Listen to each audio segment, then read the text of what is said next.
I'm sure a lot of you guys remember the old ceremonial hunting tradition of eating the heart out of the first animal you kill. Meat from those organs are among the most nutrient-rich foods on the planet. You can get those same benefits your ancestors craved via convenient daily capsules from Heart and Soil. Find out more at heartandsoil.co. And remember, use code MeatEater for 10% off your purchase. Outdoor adventure won't wait for engine problems. Things like hard starts, rough performance, and lost fuel economy are often caused by fuel gum and varnish buildup. Seafoam can help your engine run better and last longer. You simply pour a can into your gas tank. Hunters and anglers rely on Seafoam to keep their engines running the way it should the entire season. So pick up a can of Seafoam today at your local auto parts store or visit seafoamworks.com to learn more. Welcome to the Wired to Hunt podcast, your home for deer hunting news, stories, and strategies.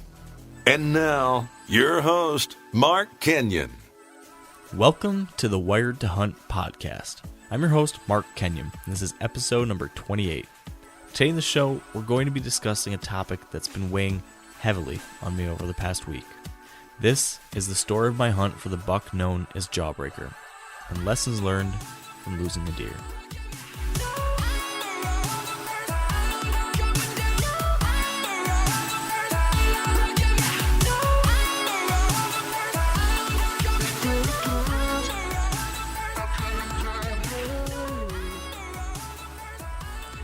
All right, welcome to the Wired to Hunt podcast.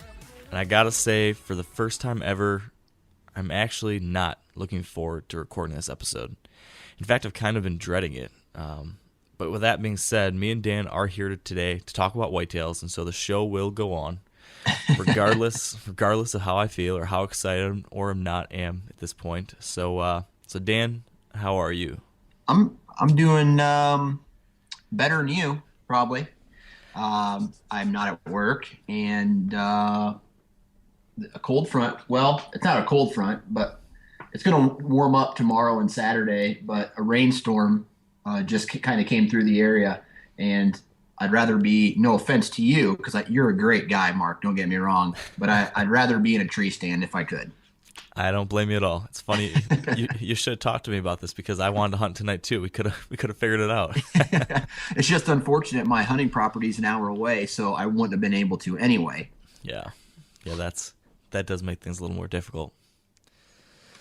But yeah, I got a little bit of a cold front. Not much of a cold front, but a little bit of cooler temperature still tonight until it warms up over the next couple days. So I was thinking there might be a chance of getting out, but probably not. Probably going to be putting things on hold here for a few 3-4 days. It's going to be in like the 60s and 70s actually over here. So yeah. I'm actually, from all the other podcasts that we've done, I started following the moon phases a little closer. Yeah. And I think today, tomorrow, and Saturday are supposed to be excellent deer movement days based on the moon phase. Interesting.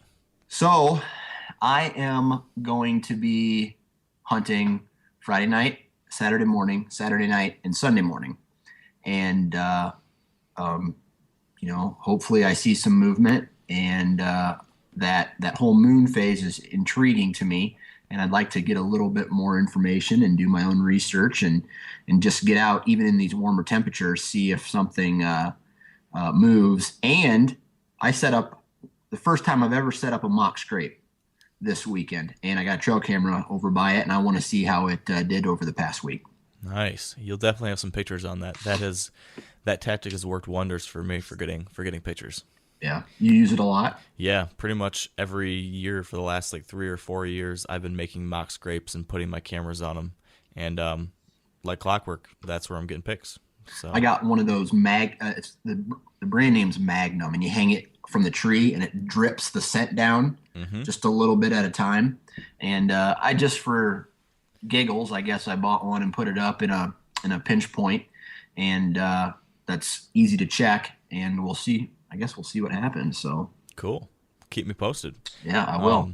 I'm excited for you to get out hunting this weekend too. I don't think I'm going to hunt at all, but my my buddy Corey just drove down to Southern Ohio this morning, and he already, and it's 4:20 Eastern time right now on Thursday for those listening in the future, and he just texted me at 4 o'clock and said there's a really nice 2-year-old 10-pointer chasing a doe around. So, that's a good sign that the younger bucks are pushing them around, and before you know it, in a couple days or a week or so, we're going to start seeing some bigger boys on their feet. So, can you hear that? Hear what? The rut train a coming. I wasn't sure where you're going with that. No, is this the same property where Jawbreaker was at? No, this isn't. He's actually on a farm about 1.5 miles away on his own piece over there. So same area though. Oh, cool.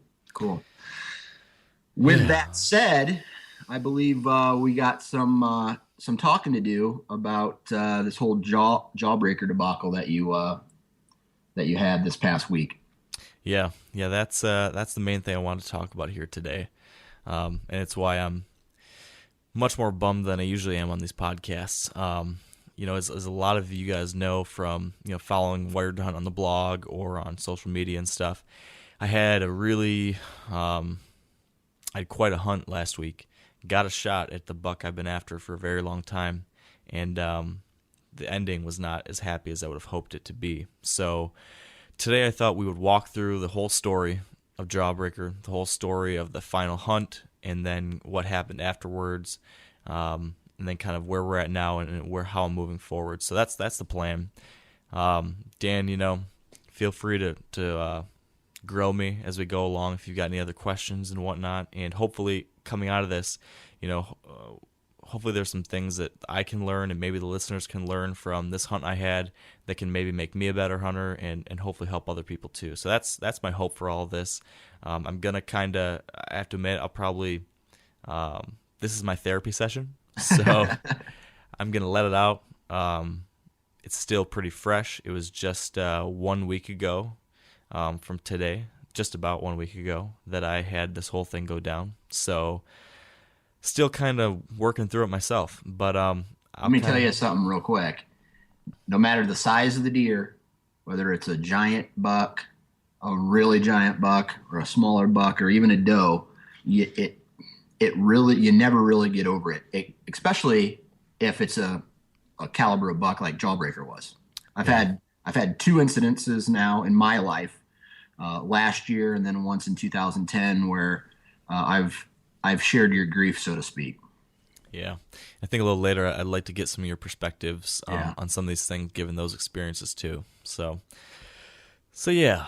You need to go grab some tissues or something? No tissues. No tissues. This should be a tissue-free podcast, but okay. I do have my beverage. Okay. And today was a 2-beverage podcast. So, oh boy. So yeah, we're gonna. This is the real deal. 2 beverages. Yep, 2-beverage podcast. So I guess with that said, Dan, do you want me to get this story kicked off? Let's hear about Jawbreaker. All right. So the story of Jawbreaker started last year. I had been hunting in southern Ohio for a few years, hunting some private land that I'd gotten permission on, and had just been wanting to secure something a little more, just a better property where there weren't going to be other guys. We had some issues with a number of other guys hunting this original piece, and so I'd been on the search for a lease. To make a long story short, I kind of fell upon this property. An acquaintance of mine, I emailed him asking if he happened to hear anything. He just so happened to have heard of this lease like a couple days beforehand, checked it out in end of July. This is very last minute because I've been looking for leases all summer, and lease after opportunity kept falling through. So I ended up picking this one up at like end of July, early August. We went down there, checked it out. Right away, I thought to myself, this is definitely something that has potential. And we bumped several really good deer when we were just kind of walking around the property. So right away, I felt pretty good about it. That said, we went in the next day. Like we saw it on Saturday, and Saturday night we signed a lease contract. Sunday morning we went back in with a couple tree stands and hung 2 stands, I think, and a trail camera. Then we didn't come back again until October 7th, I believe. I'd wanted to come back and do a little more work or hunt earlier in the year or something like that, but just got busy with everything going on. And so we didn't get to go back till October 7th. It was a Tuesday, I think, and I took the day off of work.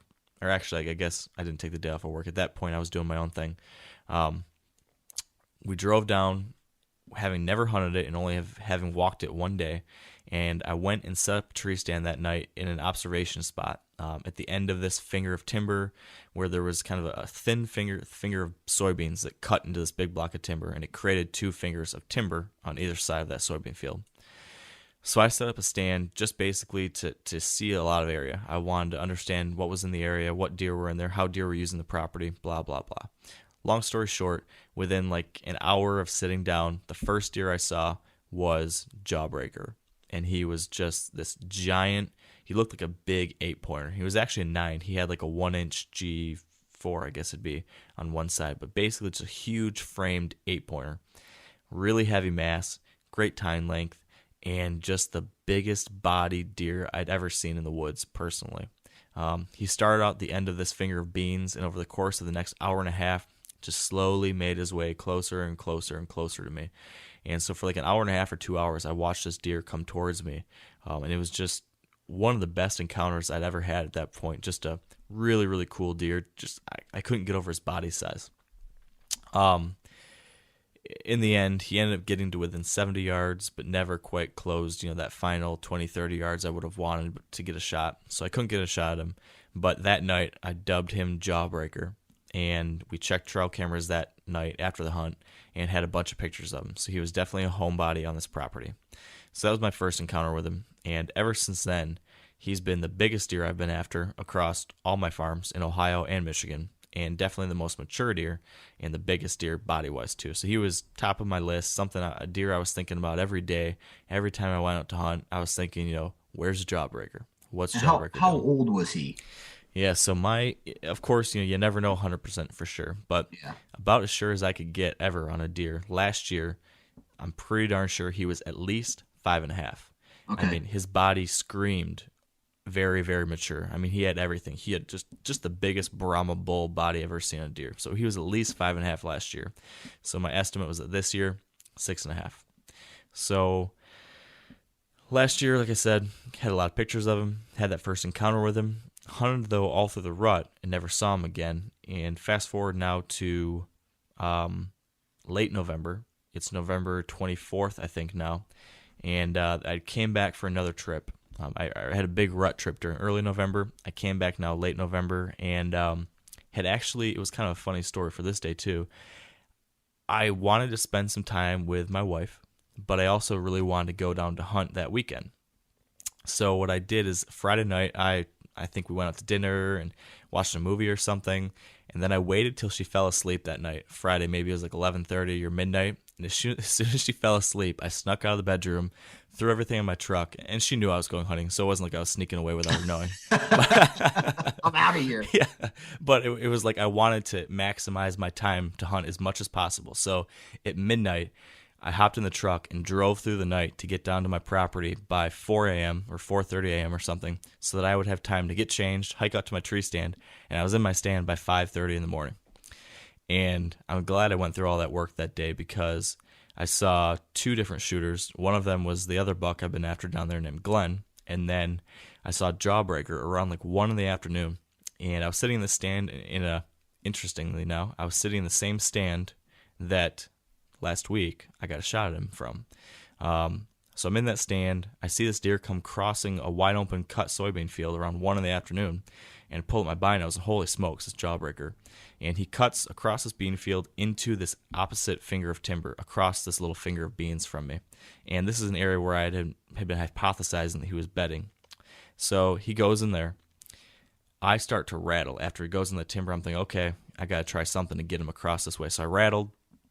He comes tearing out of that timber across this cut bean field, this finger, heads right into the timber where I'm at.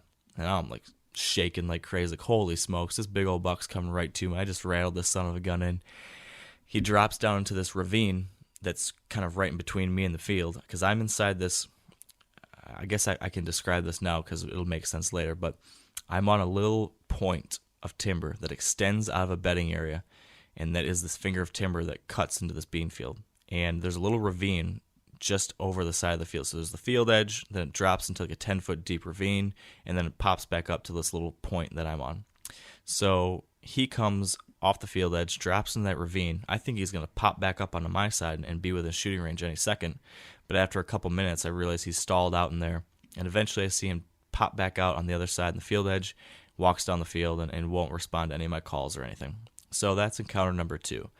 Again, he's in my blood. Like, I've been thinking about this buck a lot, and now I just had this really cool encounter where I rattled him in. Awesome.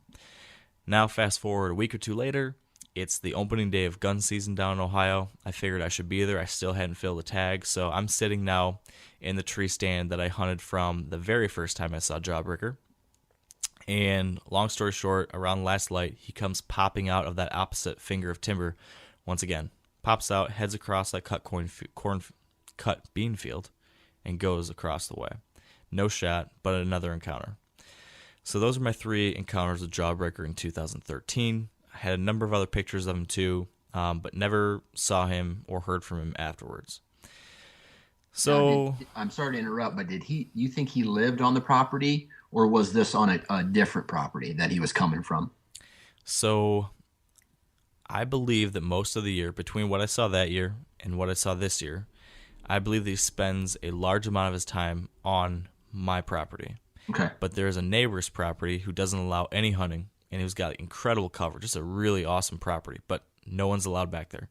So I think he split his time between my farm and that farm. Gotcha. And actually there's another property nearby where I know a guy that had been seeing him as well. So he was of course spending his time elsewhere. But right. I was confident, especially after what I learned this year, that he was one of his main bedding areas was on my property. So we came back in February and March to do some shed hunting. I thought for sure I was going to find his sheds, but we did not. But I did really scour a couple of what I thought were likely bedding areas, and I found some absolutely prototypical big buck beds, like everything that Dan Infalt talks about and all the different people we've talked about when it comes to bedding areas. I mean, perfect bedding area where he's got, this is the side of a ridge. It's a knob coming off of a ridge. He's got a big, like 7-foot wide circle that you can see that he's worn down. There's trees, big trees around it, all tore up from the last year. There's a down tree right behind him, so he's got a backdrop, and then he's looking down to this valley. So I'm thinking, I see this bed, and the first thing I said to myself is, that's Jawbreaker's bed. Like if ever I knew anything about deer hunting, I would say that he is bedding there, at least on occasion when conditions are right, because he can get a westerly wind blowing over his back, smell anything behind him, see anything in front of him. So I stored that one in my in the hard drive in my head, and knew I wanted to find some way to hunt that site later on. So now fast forward to May, me and my buddy Josh, who hunts this lease with me, came down to go turkey hunting. We both killed turkeys. It was pretty cool. Shot 2 turkeys at the same time. It was a double. We finished up that, and we decided we're going to hang some more stands. And I thought to myself, I want to hang a stand as close as I can possibly get to that buck bed. And sometime in mid to late October, when that buck is still hanging out around home, I'm going to find a way to hunt that deer from that stand. So we went in there. I located that bed again and said, okay, what's the farthest, exactly the kind of things we talked last week about with Dan. I thought to myself, okay, where's the closest I can get to this bed without being seen or heard? And so we hung that stand in what I thought was just a perfect setup. And this will be relevant as we kind of move forward. So I hung that stand, we got out of there. Didn't come back again till August. Now we're there in August. We had a couple of trail cameras running, pull that camera, and I had picture after picture after picture after picture of Jawbreaker. As we talked about a few weeks ago, it was like the most incredible trail camera pull I've ever had. Yeah. Like 8 or 9 different shooter bucks, but the one that was on there probably the most was Jawbreaker. Just all over that camera, and he was just a horse. I mean, I thought he was a giant back in 2013, but this year he was just stupid big. I mean, you saw the pictures. He just looks ridiculous. I love it when they kind of turn their neck, and it's just like fat rolls hanging off their neck. He's so fat. He's a fatty. He's so fat. So now that's August. We go home. We do not come back to the property till opening day in Ohio, which is September 27th. We hunted opening day, and the next night did not see any bucks, but I did pull the trail camera. And again, lots of pictures of Jawbreaker. And this time, he's on 2 different cameras, and he's the only shooter buck we have on camera still. Once all the deer went hardhorn, so in September. And we had several daytime pictures of him. So I had a number of daytime pictures of Jawbreaker using this area just outside of this presumed bedding area where I thought he'd be. And then I got a couple other pictures of him in another location later in the middle of the night. So I was kind of putting all these pieces together, and again, it's reaffirming my belief that this bedding area that I believed was his, I really think it's his. So that reaffirmed that belief. Now, I leave on the 28th of September, and our plan was not to go back to hunt till either the end of October, possibly this coming weekend, which is the 25th and 26th, or if not that, we wouldn't come back until November 5th for our big rut hunt. So now that takes us to October 14th. You and I were here on the podcast, and we were recording a podcast with Dan Infalt, who we've already mentioned here. I'm sure all of you listeners remember his 2 episodes on the show. He's awesome, and he talks a lot about hunting buck bedding areas and how that can be especially successful this time of year during mid-October. So, excuse me. So now it is October 14th. We record a podcast with Dan. We talk about this thing a lot. These ideas are running through my head. I'm thinking about this a lot. It's now October 15th. It's the morning. I'm sitting in my office writing an article, and it was a story here on Wired to Hunt from Brett Joy. He's a guy who killed a really nice buck down in Ohio early in October, I think it was, and we had the story on the website.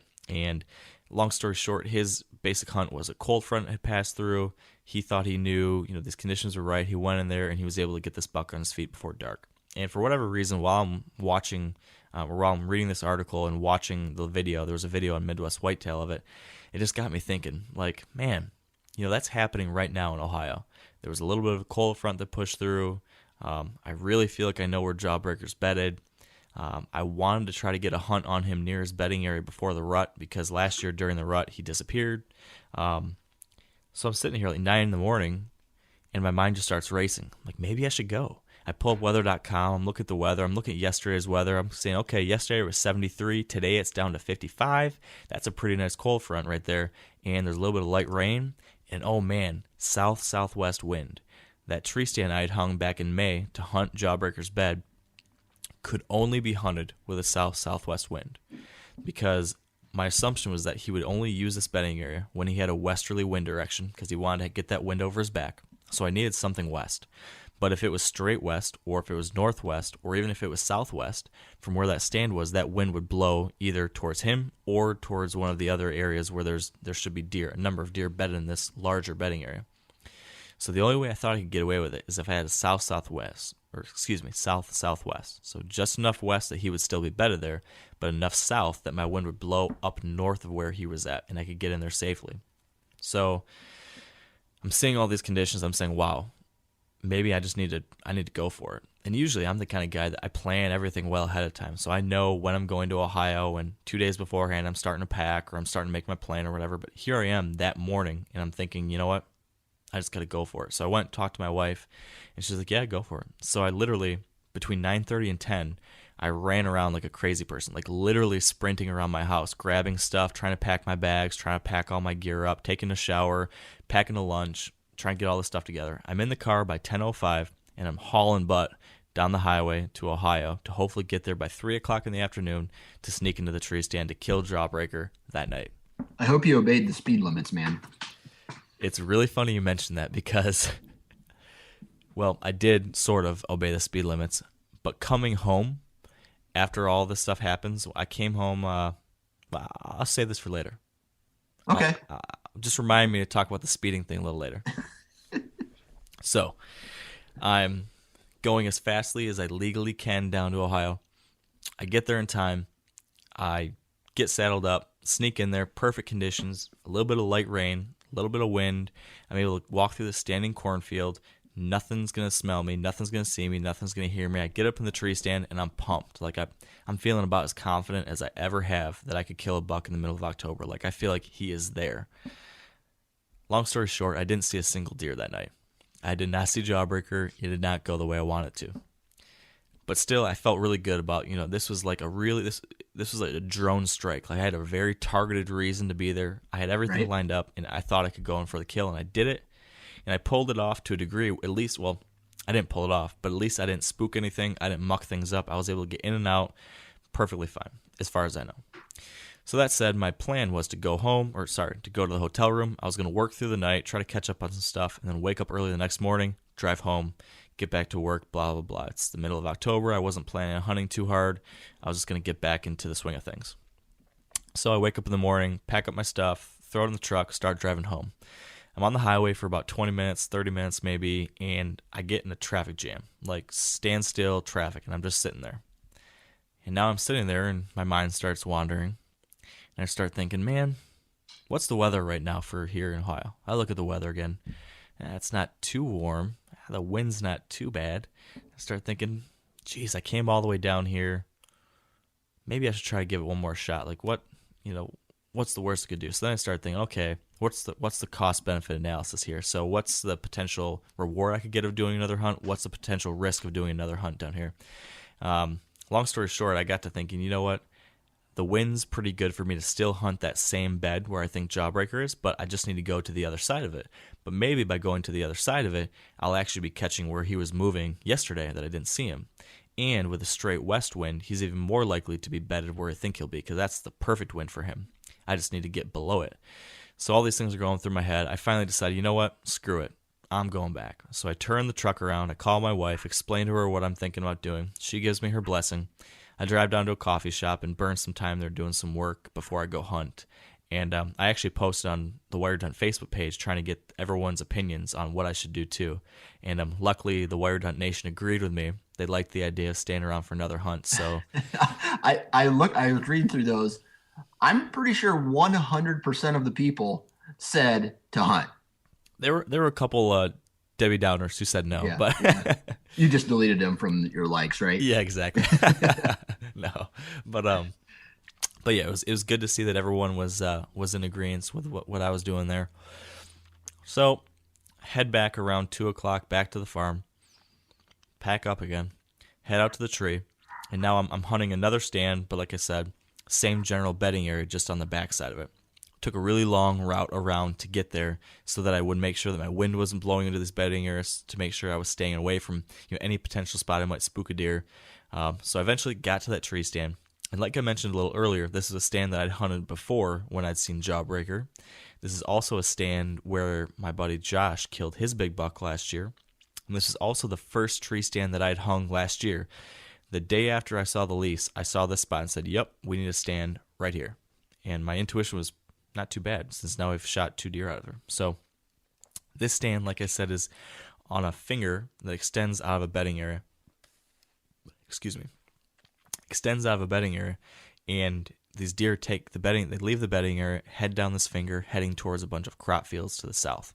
So I'm hung up there expecting Jawbreaker to appear from my north, and I have a west wind that's blowing my wind out across a valley behind me. So I sat there from probably 3:30 till 6:45, and I had not seen a single deer. So at this point, it's starting to get a little bit darker, where I know I'm down to the last like 20 or so minutes of daylight.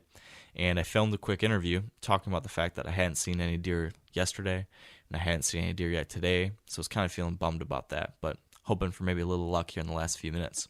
I shot the camera down, and I just start slowly scanning around me for a couple minutes. And as I scan to my right, all of a sudden, 20 yards away from me, my eyes registered deer. And then a second later, my eyes registered buck. And then I'm like, oh, that's a shooter buck. And then all of a sudden it hit me. Oh my Lord, that's Jawbreaker. He's 20 yards away in the wide open right next to me. What he must have done was he must have been in that ravine that's next to me, and it was windy enough you couldn't hear anything walking around. He must have been in that ravine and just popped up right out of that. And when I turned my head, he popped up right next to me, walked a few steps, and there he was. So he's 20 yards away, right in line with me, so I can't move. I'm frozen. Now, a lot of you guys are familiar with the old hunting tradition of eating, some organ, the heart or a chunk of liver, off the first animal you kill. I had that when I was a little kid, and it was a big deal. Organ meats were always prized by frontier people who knew the importance of getting a lot of different minerals and nutrients. And as often is the case, those guys were onto something, because organs are among the most nutrient-rich foods on the planet. And you can get the same benefits your ancestors craved via convenient daily capsules from Heart and Soil, made exclusively from regeneratively raised, grass-fed, and finished cattle. Heart and Soil's unique freeze-drying process means all those important nutrients are trapped in, ensuring you experience every one of the benefits of nature's superfood in a clean, convenient, taste-free capsule. Find out more at heartandsoil.co. And make sure to use code MeatEater for 10% off your purchase. That's heartandsoil.co. Use the code MeatEater. We've all seen plenty of gadgets and fads come and go, but here's one product that stood the test of time: Seafoam Motor Treatment. Lots of hunters and anglers know that Seafoam helps engines run better and last longer. And it's really simple. When you pour it into your gas tank, Seafoam cleans harmful fuel deposits that cause engine problems. I'm talking common stuff like hard starts, rough engine performance, or lost fuel economy. Seafoam is an easy way to prevent or overcome these problems. Just pour a can in your gas tank and let it do its job. Now, you probably know someone who's used a can of Seafoam to get their truck or boat going again, because people everywhere rely on it to keep their trucks, boats, and small engines running the way they should the entire season. So, help your engine run better and last longer. Pick up a can of Seafoam today at your local auto parts store or visit seafoamworks.com to learn more. I wait. He turns, starts walking back behind me, goes behind a tree. As soon as he steps behind this tree, I stand up. I start turning. I'm starting to turn. I grab my camera. I turn on the camera and get it in the general direction that he is walking. Now, this area that I'm hunting, this little finger, it's got about a 40-yard wide clearing on the top of this point where it's grass and a handful of small trees, but it's relatively open and I can get shots.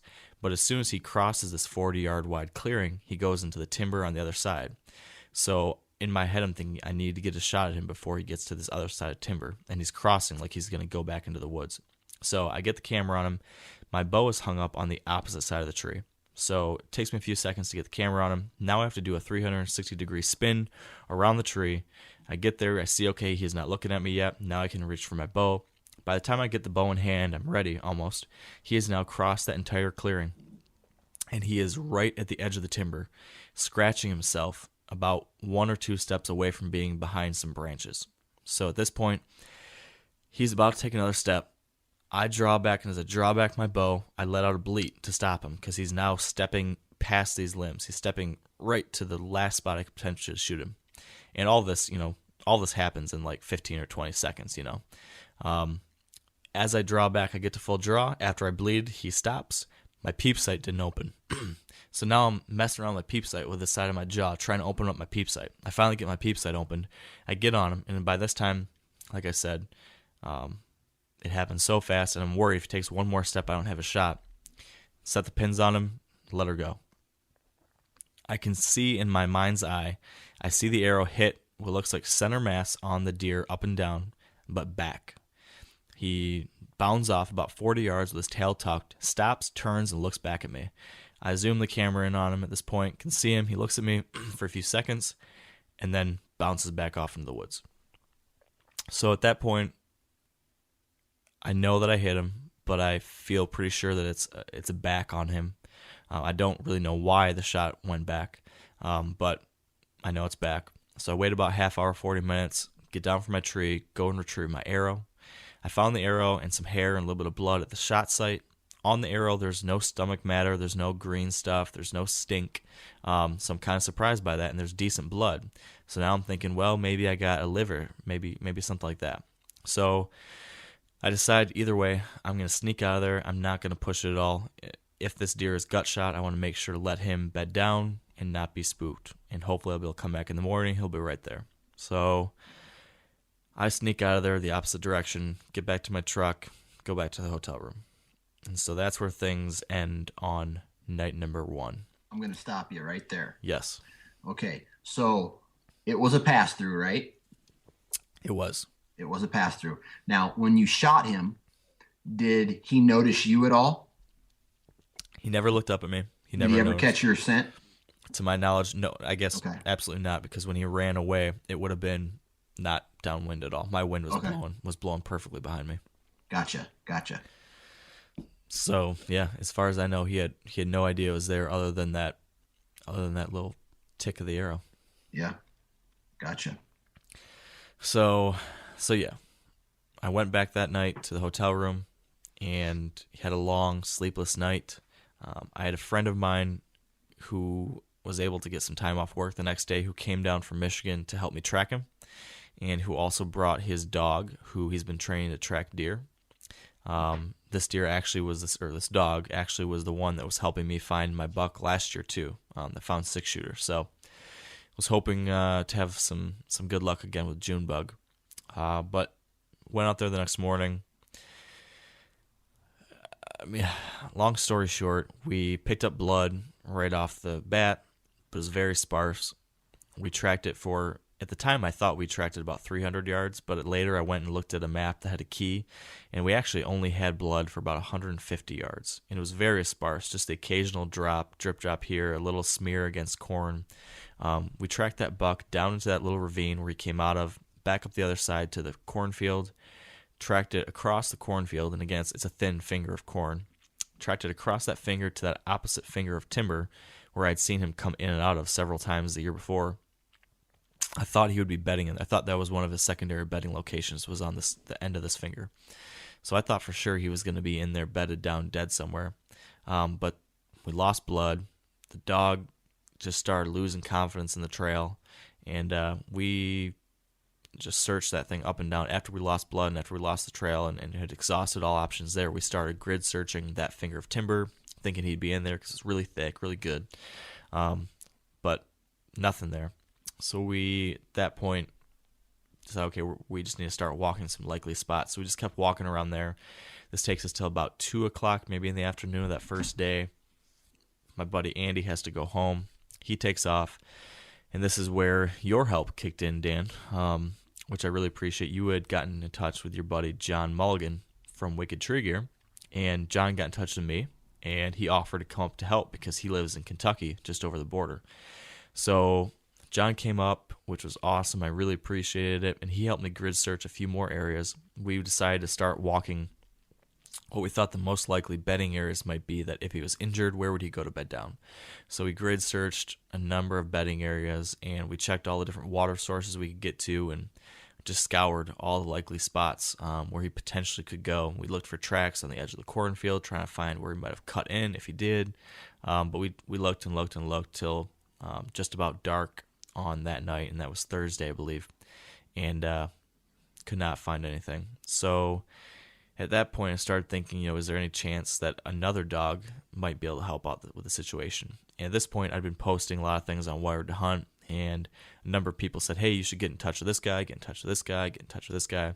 So I started calling a bunch of different people, talking to some different blood trackers, saying, hey, here's the situation. Is there any use in having, another dog come out? Do you think another dog might be able to pick it up? And long story short, most of the guys said, yeah, we probably still could. Well, one of our readers from Wired to Hunt is a professional blood tracker with his dog, and he offered to come down and help out. So Jared and his dog Chloe came down the following morning to pick up the trail again. And so this is now day 2. We start out bright and early, first thing in the morning, start from the very beginning, start trailing again, follow the trail past where me and Andy had lost it, continue into the cornfield, and we get into that cornfield, and again, things just get haywire there, and we couldn't really get locked on. So at that point, we kept trying to get locked on, couldn't get locked on for the dog, so we hopped over to the other side of the cornfield at the most likely spot where we thought he might have exited. At this point, we're assuming that he's still moving based on what we've seen and how far the search has gone. We got to the other side of the cornfield. Chloe seemed to pick a track back up again. Got really excited, seemed like she was on it. We tracked and tracked all through this property, and this was actually my neighbor's property at this point. We had permission to go there and search.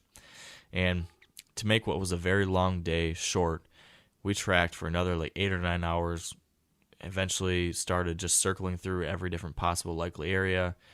Eventually around like 5 or 6 o'clock, Jared had to go home. He took off. I went back in there and I walked every other square inch of space I could possibly get my hands on until dark. Now I've been searching for just about 24 hours in the field, and finished off day 2 there, and was never able to find another drop of blood, never was able to find a bed, was not able to recover Jawbreaker. Yeah, that's heartbreaking, isn't it? Yeah, I think that is the understatement of the year. Yeah, and there's not too much anybody can say or do to make it better. I just know that it does. That experience that you just went through will actually make you a better hunter. And I'll tell you my experience real quick. When I shot, or when I had my encounter with Shipwreck, he was, and without having to go into a ton of detail, he's a buck a giant buck that I had been chasing for, I think, 4 or 5 years. And I finally had an encounter with him within range, 22 yards. I shot him, and he ran off, tracked him, no blood. There's blood, and then it stopped. And we did our grid search thing, couldn't find him. I came back the next day with a whole bunch of people, couldn't find him. Then on the half of the third day, I gridded some more, no go. Well, he ended up living, and he came back, which last year when I shot my buck, I was more calm and more collective during all my other buck encounters after Shipwreck. That big buck had made me still get excited about seeing a big deer, but not get buck fever near as bad, if that makes any kind of sense. Yeah. So I don't know. It's definitely one of those things where, I said it, you said it, everybody else has said it. If you don't have an experience like that, you haven't been hunting long enough. Yeah. It's kind of funny. Last week on the podcast, I think it was last week, or maybe it was the week before, that we were talking about, hitting a deer and wounding it and not recovering it. Yeah.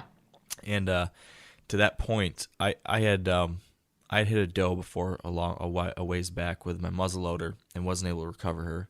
But I never hit a buck or hit any deer with my bow and not recovered it. And now this happened, just after we had that conversation. So a little bit ironic that this has now happened to me. And like you said, I know it happens to everyone eventually. And I think it's just a matter of learning from it and being able to move on from it and making sure, like you said, that it does make you a better hunter. But God, I'll tell you what, that day after, so the Thursday, the first day where we looked all day and couldn't find it, I was getting, really upset. And after day 2, when it all finished up and I had to come home, man, that was just it was a rough couple days there where it was just all I really thought about, to keep on looking at the video and looking at the pictures and thinking about it and, overanalyzing stuff. And just, for so many different reasons, this is incredibly upsetting. First and foremost, right, I just wounded a deer that, of course, anytime you take a shot at a deer, you want that to be as quick and ethical as it possibly can.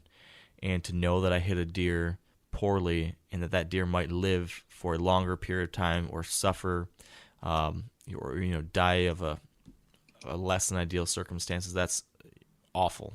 And the worst thing I keep thinking about him, 10 days later, 2 days later, suffering, laying down, getting all sickly and infected, and it breaks my heart.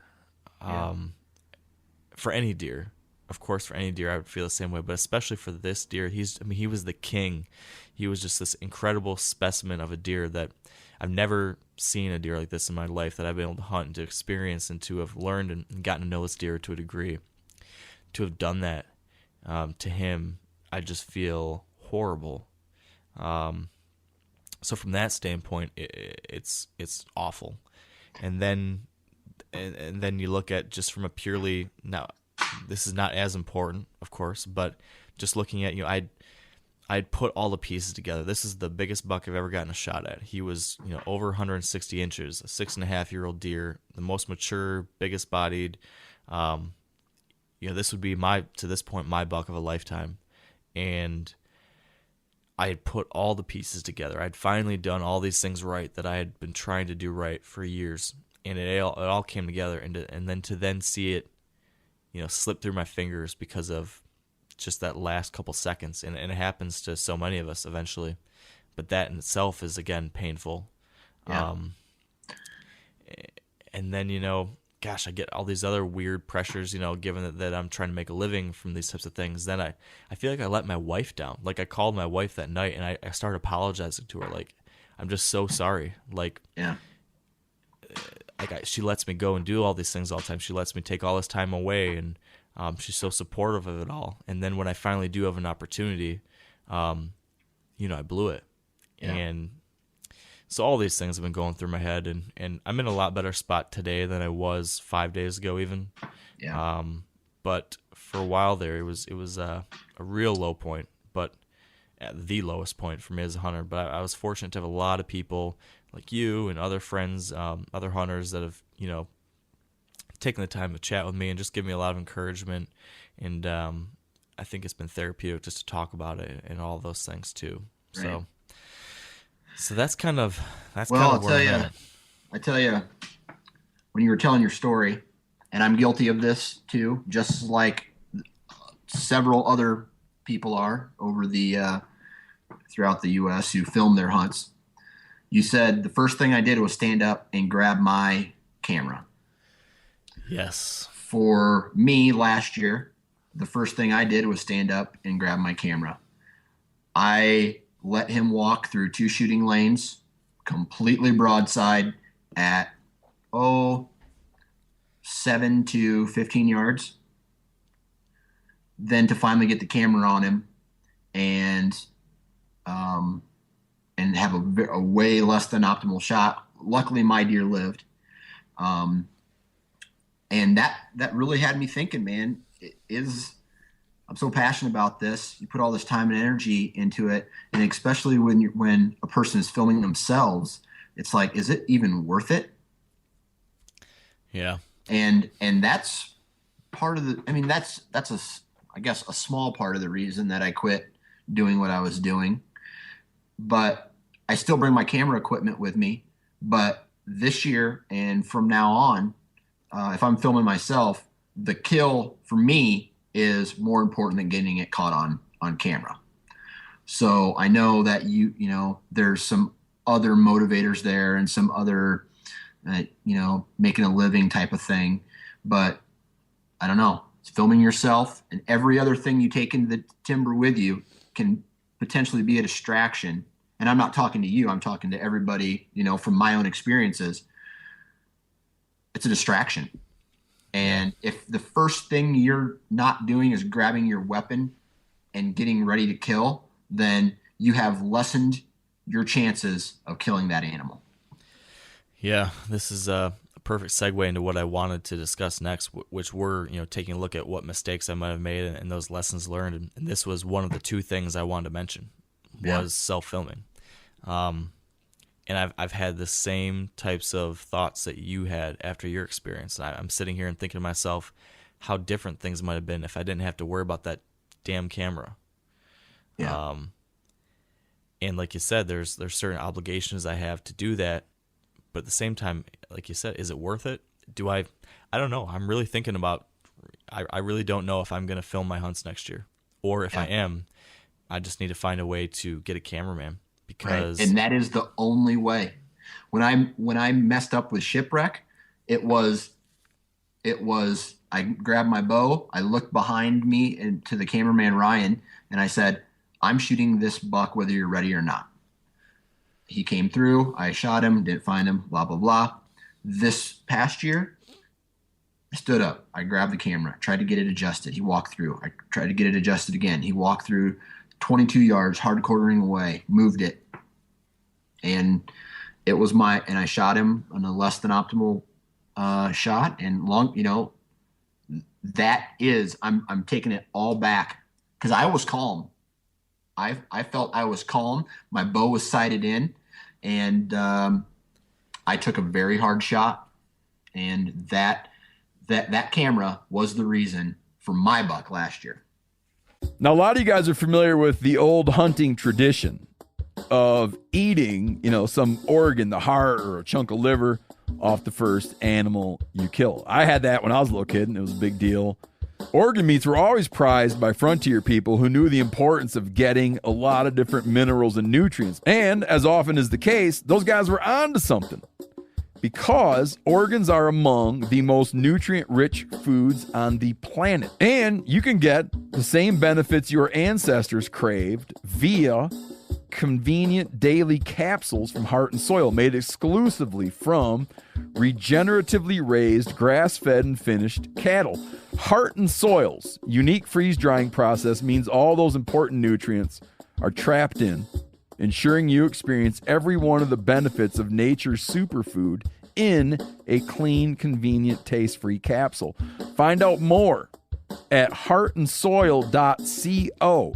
And make sure to use code MeatEater for 10% off your purchase. That's heartandsoil.co. Use the code MeatEater.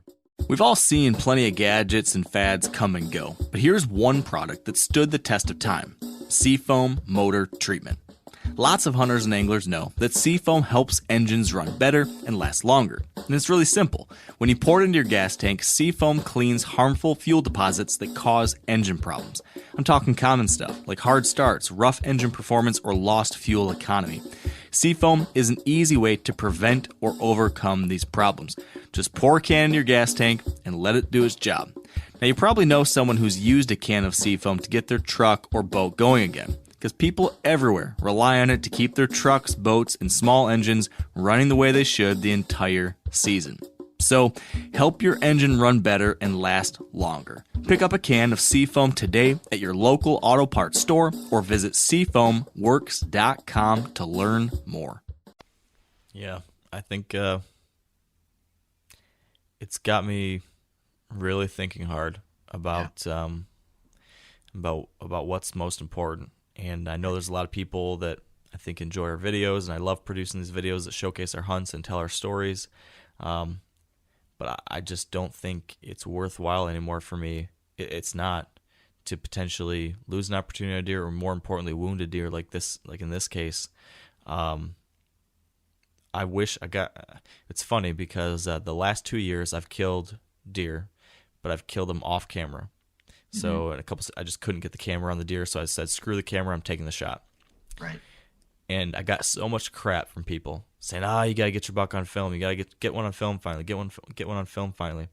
And even like the day of, like this day when I got that shot, I said something about going in for Jawbreaker. And a couple people made comments, well, make sure you get on film this year.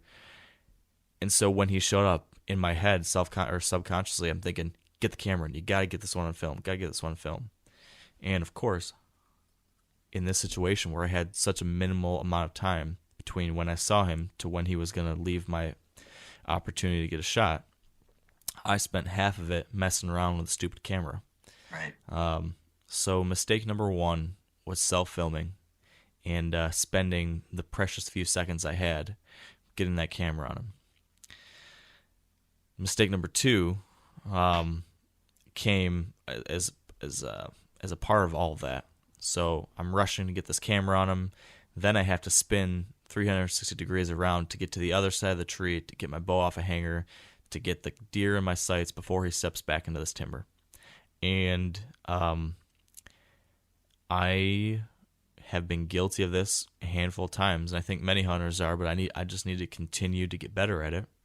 I think I still rushed the process more than I needed to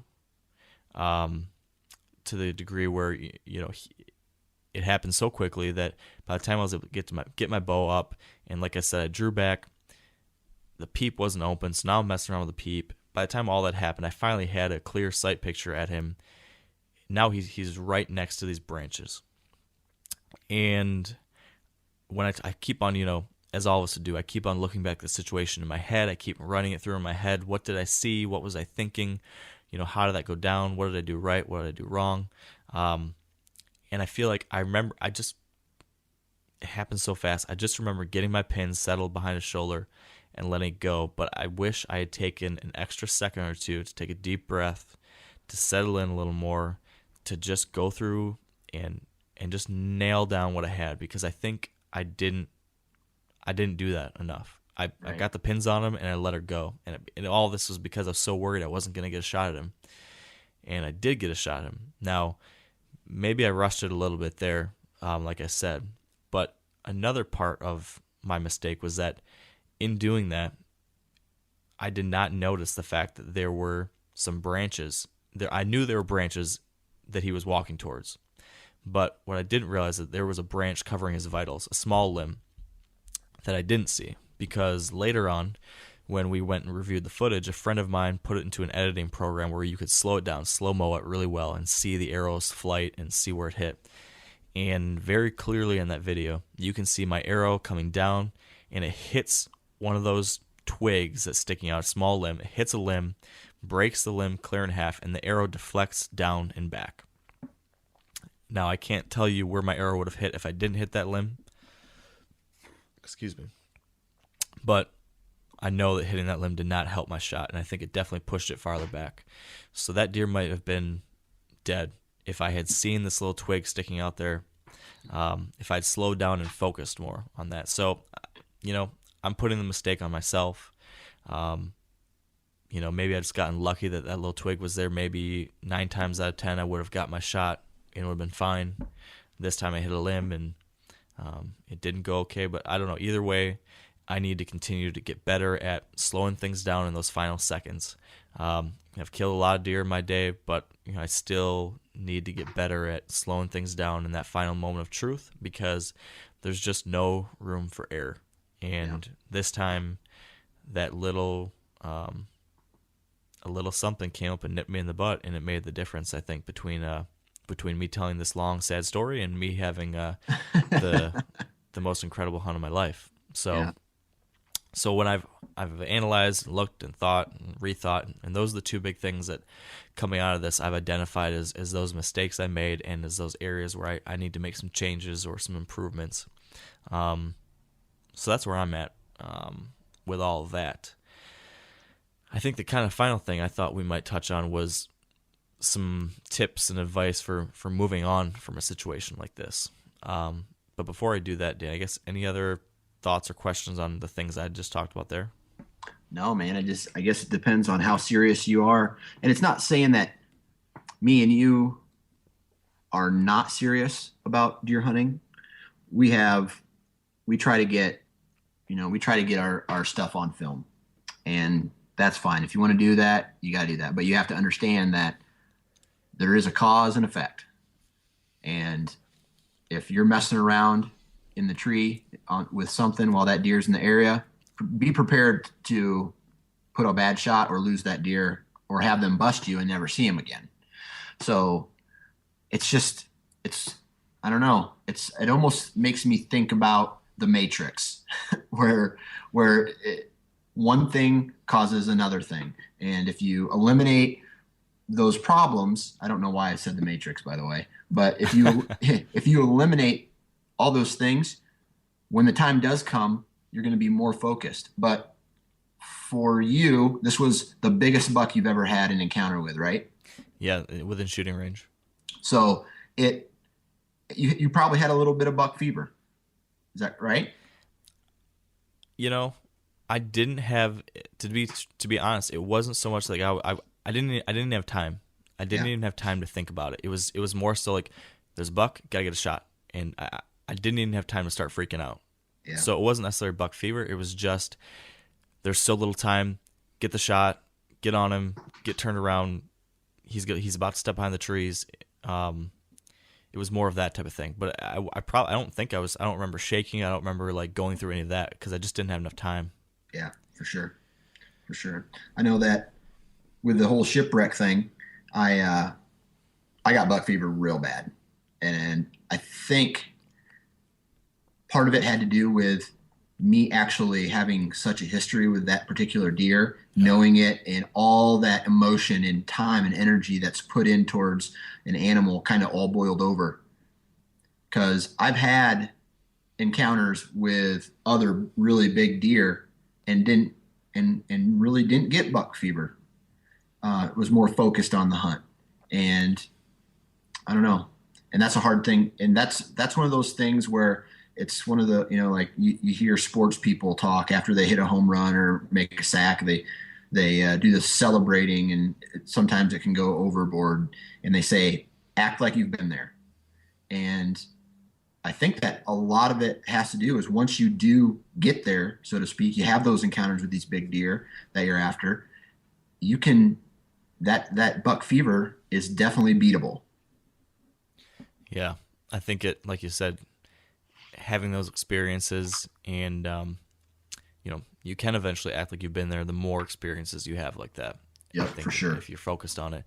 But to a degree, though, you want to be able to have that feeling still to a degree, because if you're not getting super pumped when a big buck walks by, what are you out there for? Mm-hmm. But yeah, for me, I think maybe this is a good way to move on to the last thing I wanted to cover, Dan, which was, advice for moving on. How do you move on from something like this? How do you learn from something like this? And for me, three things, I guess. And I'll touch on these real quick, and then I'd like to hear, from your perspective, Dan, too. But I wrote a little article for Outdoor Life this week, in which I listed the three things that have helped me move on from this situation. And, the first thing was identifying, what that mistake was or what that lesson that you can learn was from this encounter or that experience. And so I think it's easy to rerun through it a million times and to think over it a million times and to overanalyze it just over and over and over.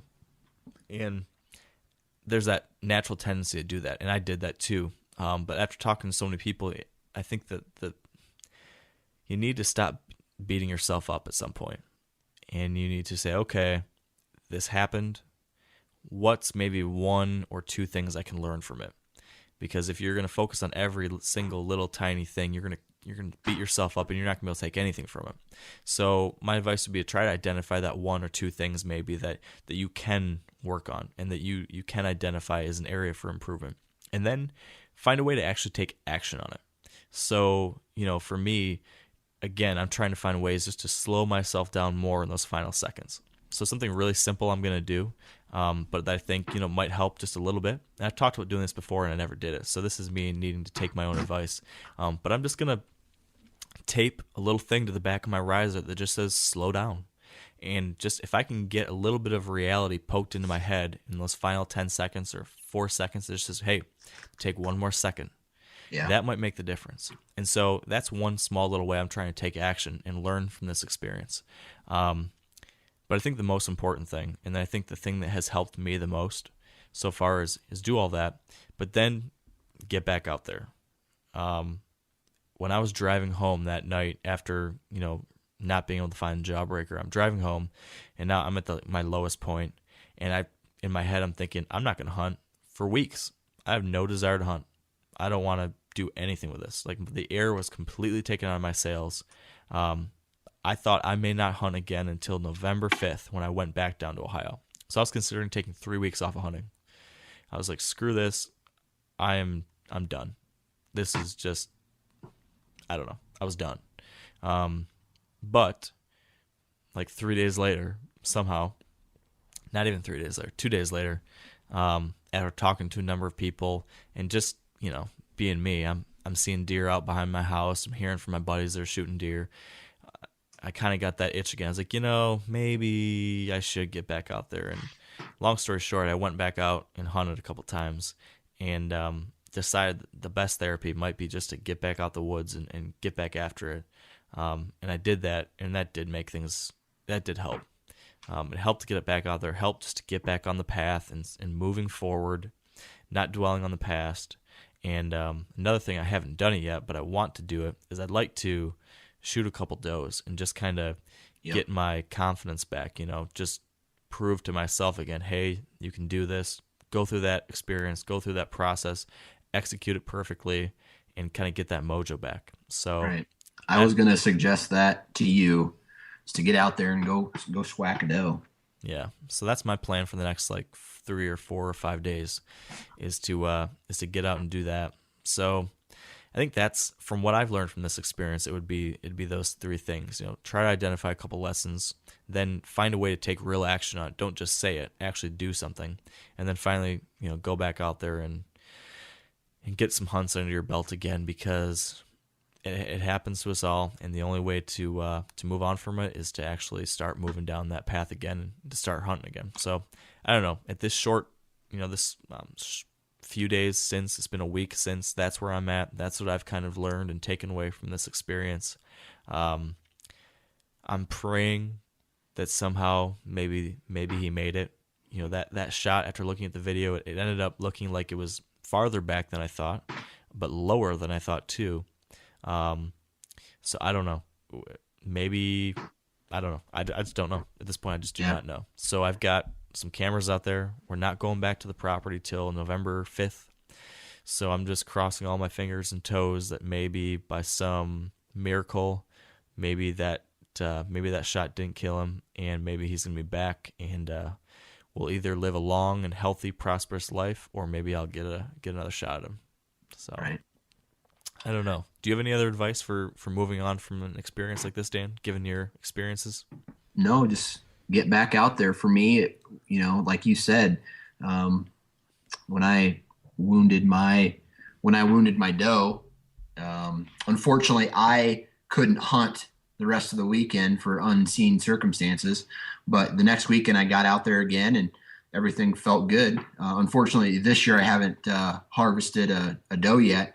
But the previous years, after the shipwreck incident, I shot a couple of those, and it actually made me feel good. So I got my confidence back, like you said. Just drawing back on a doe, shooting it, going through your unconscious checklist, kisser button, nose, peep sight, trigger, arrows off, now what? That kind of thing. And it does help.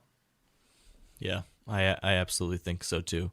So I'm looking forward to, in the next couple days, doing that myself. And now I got a question for you, though. Let's hear it. Are you taking your camera back into the tree with you?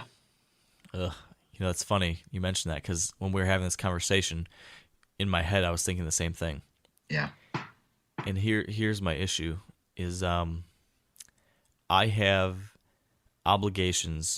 contractual obligations with my partners that I need to be filming stuff. Okay. So I will be taking the camera out with me for the rest of this year. Yeah.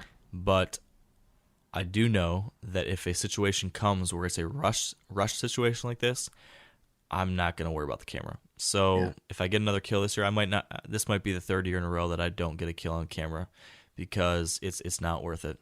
I'm not going to wound another deer or make a mistake like this because of that camera. Yeah. So that being said, I'll probably have a lot of interviews and B-roll footage. I don't know if I'll have a good kill shot. And then next year, I'm really going to do some serious thinking about what I want to do next year. Because next year I can make new plans and new agreements and whatnot. And I don't know. It's a business decision that I need to make for Wired to Hunt. How much do these videos add to what the story we tell? Mm-hmm. Do people really want them? Are we doing a good enough job to warrant the time and energy and additional risk that we put into a hunt because of it? I'm not sure what the answer to that question is, but if the answer is yes, we want to continue doing the videos, then I just need to find some way to get someone in the tree with me, because I think me self-filming has an expiration date. So, right. That's 100% correct. So that's where I'm at. I've still got a lot to learn. Yeah. I beat myself up about this a lot. At one point, after the second tracking dog left on that second day, it was probably 6:30, almost 7 o'clock. It was getting dark. It was pouring rain. For about an hour, it's been pouring rain, and I was just walking through all these bedding areas, just beating myself up like, you deserve this. It's kind of funny now, but I was just down. And at one point, I just leaned up against a tree, and kind of just collapsed next to that tree. I just sat on the ground next to this tree for like 10 minutes, just beating myself up, and was so upset about the situation. And then eventually was like, you know what? You are an imperfect human. You are an imperfect hunter, but mistakes happen. And you did, yeah, there's ways you can improve, and there's mistakes that, you can learn from. But in the moment, I did the best I could in that moment. And that's all you can do, is do the best you can in the moment, and then learn from it, become better because of it, and grow. And so that's what I'm going to try to do from this. And I'm sure I'm going to take some heat from people saying, "Oh, you made a bad shot." Already on Facebook, people were, saying, "Oh, how could you take such a shameful shot?" Blah blah blah. And there's always going to be critics out there. I love those people. I know, but I'm not going to let. You just have to work through it yourself and work to get better. So that's what I'm going to do. I Googled 5 stages of grief just now, and you've gone through your denial and isolation. You've gone through your anger. You've gone through your bargaining. You've gone through your depression. And it sounds to me like you're covering, as we speak, the 5th and final stage, which is acceptance. And after that, it's all gravy. Good. So you're good to go. All right. Well, I'm glad to hear that. Like I said, I definitely, the last week have come a long way. So yeah, for sure. At this point now, I'm getting re-excited about the season again. And I don't know, I still, even though a lot of people I've talked to said based on the point of impact and where that shot went in, there's a really good chance he didn't make it. I'm an eternal optimist, and I've got a flicker of hope, and I cannot wait to get back down there. Yeah. Give that property some time, because it sounds like you did a lot of damage walking through it, and hopefully it recovers for the rest of the year. Yeah, we're going to get down there. That's November 5th or 6th, so it'll be about 2.5 weeks of rest we'll give it. And by then, hopefully the rut will be kicking, and we'll be able to see some bucks moving through there, and maybe the old boy will be back himself. So that's where it's at. And now next week we're going to have to talk about my plans for the next week and a half, because I'm kind of thinking through some crazy ideas, Dan. I'm kind of throwing caution to the wind, and maybe going to be going to some brand new states, going to be changing my plans, doing some I'm supposed to be the crazy one of this team. Not you. I know. I'm kind of flying by the seat of my pants these days, so we'll cover that at another date. But I think it's getting to be time here. So Dan, is there anything else we need to cover? Good luck. To me? Yeah, to you, to everybody who's listening. Good luck the rest of the season, and I hope everybody kills giants this year, except the other guys that hunt on my property. Nice. Yeah. No, that's a great way to close things out. I too hope everyone is having an awesome season so far, and will continue to do so. And man, it is about to get crazy. Like, the best part of the season is just ahead of us. So I'm pretty stoked. I'm not gonna lie. My daughter pulled this out of my pack. So here's the good luck doe bleat for the rest of the season. Nice. You've been just dying to use that, haven't you? Yeah, I saw it. I'm just like, I gotta wait for the perfect opportunity, because if I do this, like right in the heartfelt moments of you telling your Jawbreaker story, it would have lost all of its. It would have. Yeah. Oh man. Okay. Good. Let's cut it down. Let's get out of here. Let's do it. All right. Then before we do that though, Dan, I do want to take a quick second to again just thank everyone out there in the Wired to Hunt Nation, for all the support everyone gave me last week. I got so many phone calls and emails, messages, comments on Facebook. So many people giving me advice, wishing me luck, etc. So just huge thank you to all of you listeners and readers and viewers. That meant the world to me. And also, as an FYI, be sure to check back on Wired to Hunt and our YouTube channel over the next week or two, as we will be putting out a couple videos detailing this hunt and this whole story I just told. So look for that. That said, bringing things to a close here. As always, if you've been enjoying the podcast, we really appreciate it if you could leave us a rating or review on iTunes. We've got 93 awesome reviews so far, and it helps out so much, so thank you. Finally, we'd like to thank our partners who help make this show possible. So big thank you to Sitka Gear, Trophy Ridge, Bear Archery, Redneck Blinds, Carbon Express Arrows, Huntsoft, Lacrosse Boots, Big & J Long Range Attractants, and the Whitetail Institute of North America. That all said, thank you all for being here with us today and for bearing with me through this little therapy session. I hope you've had an incredible hunting season so far, and if things are getting tough for you, maybe you can do what I've done. If you're at the end of the rope, tie a knot and hang on. So good luck to all of you out there, and stay wired to hunt.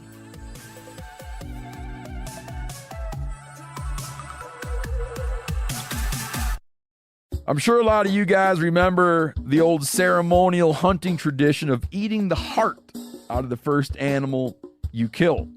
Meat from those organs are among the most nutrient-rich foods on the planet. You can get those same benefits your ancestors craved via convenient daily capsules from Heart and Soil. Find out more at heartandsoil.co. And remember, use code MeatEater for 10% off your purchase. Outdoor adventure won't wait for engine problems. Things like hard starts, rough performance, and lost fuel economy are often caused by fuel gum and varnish buildup. Seafoam can help your engine run better and last longer. You simply pour a can into your gas tank. Hunters and anglers rely on Seafoam to keep their engines running the way it should the entire season. So pick up a can of Seafoam today at your local auto parts store or visit seafoamworks.com to learn more.